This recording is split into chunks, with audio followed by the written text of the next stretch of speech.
So I mentioned that things get tested in the Connectathon, and as a vendor, this is one of my favorite things to participate in because I get to see how things really happen. All the vendors that want to be able to claim compliance with IHE-RO profiles come to the Connectathon. And normally you have people that can do coding there, and you have people that are familiar with how to generate clinical plans.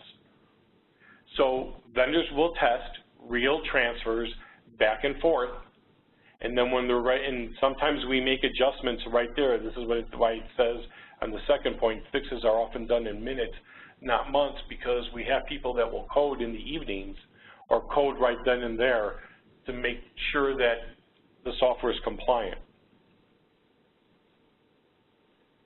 The pictures on the left show what it looks like. We're often in a windowless room for a full week, and we start about 8:30 in the morning, and we go somewhere between 5 and 6 o'clock at night. And what we do all day long is generate plans and transfer information back and forth. We do have judges at these events, and the judges are from academic centers. They're not from vendors because we want somebody independent and hopefully not too biased toward the vendors to actually check that the information sent complies. Some years we also have what we call domain pretesting, which is an informal Connectathon, but lately we've been having just the Connectathons. And this may be a little bit of an eye chart. I don't know how it's projecting on your screens, but this is an example of what we do for that ARTI, all those 14 different beam types. And this is information of how we need to set up the plans. And the reason we do this is because then we know what we're sending, and we know what people are supposed to receive, and it's easier to compare them and to make sure that everything's all right.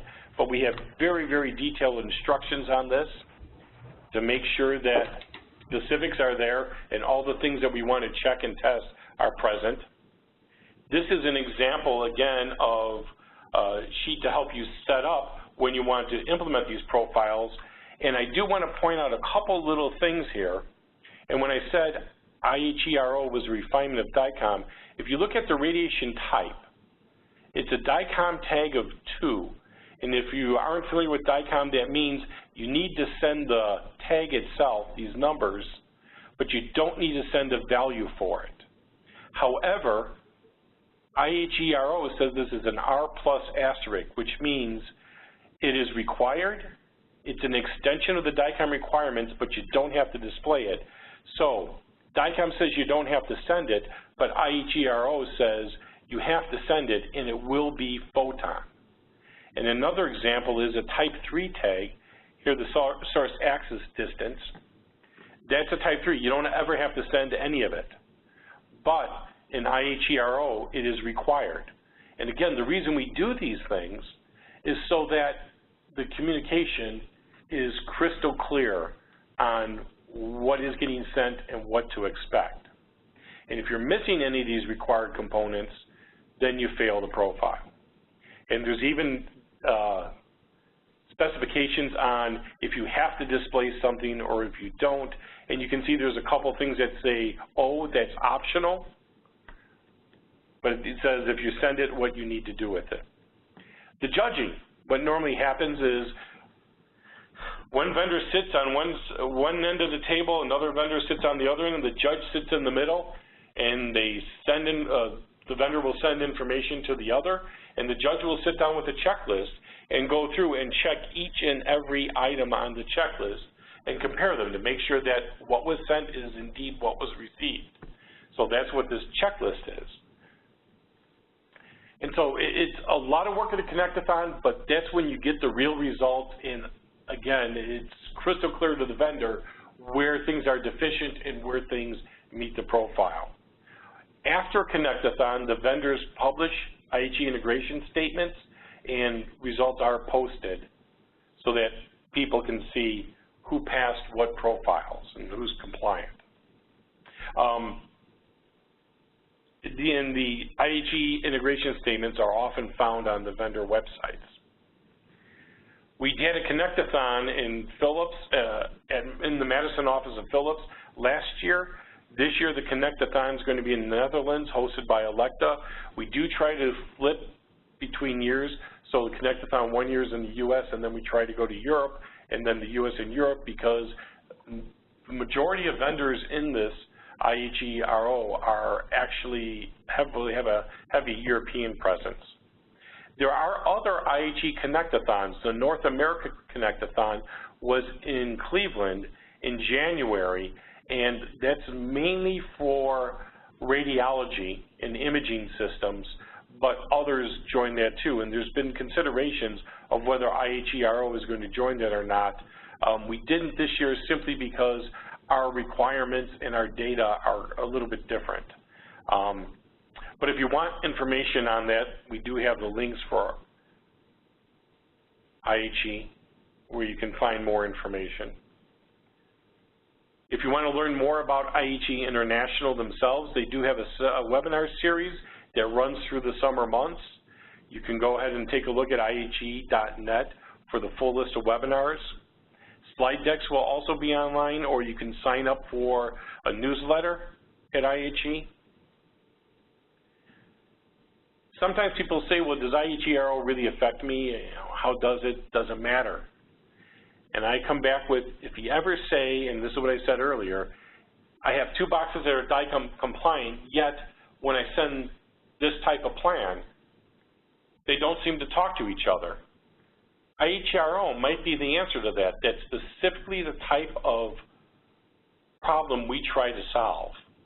And in my view, the whole point of IHE is safe treatment of the patient, effective interoperability, the reduction of the errors. I really believe it helps quite a bit to solve a lot of those issues. And I keep saying, coming back to this, we try to address real-world problems. We always are looking for input from clinicians on what their biggest interoperability problems are, because the more information we have with that, the better we can respond to doing the right thing or the most important thing for the community at large. So we do need help with that. How do you participate? Should you want to get fully involved, you can apply for membership and actually serve on one of the committees. There are 12 domains. RO, radiation oncology, is one of them. And each domain has one planning and one technical committee. But to be honest, if you're interested in IHE-RO and you want to attend the meetings as a guest for a little bit and see how things go or what we talk about and have your voice heard, I'm sure we would welcome that. And we also have the public comment periods where people can participate and get their voice heard. Again, idealize, we've got an 18 to 24-month cycle. Each IHE domain has its own. This is not based on a calendar year specifically. But whatever you're interested in, whatever domain you're interested in, you can contact the chairs of the committees in that domain and see how you can help and when the opportunities are for you. So we encourage people to get involved, whether you're a member or not. And when I said one of the things we had difficulty with when I had that flow of designing the profiles, it was getting vendors to implement the profiles. That's because we believe that the vendors respond to customers' input. And if the customers aren't asking for IHE compliance, then it's not necessarily high on the list of things to do. So if you do want to push the vendors, and I'm even saying this as a vendor, you can ask your vendors what IHE profiles they support, or you can put language in the request for purchase asking for excuse me, specification of what profiles they support, because increased demand from the customers will result in increased implementation of the profiles.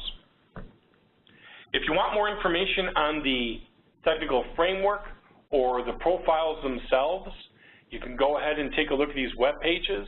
You can also email me. I'm more than happy to explain what I can, and if not, put you in touch with the right people.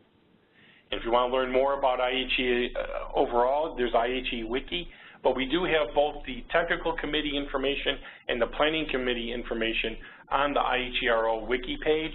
AEPM, very shortly, probably within a week or two, will also have a page listing out IHE-RO links, since they're now the sponsoring organization. And general IHE information is at the link below, which is the bottom one, which is simply www.ihe.net.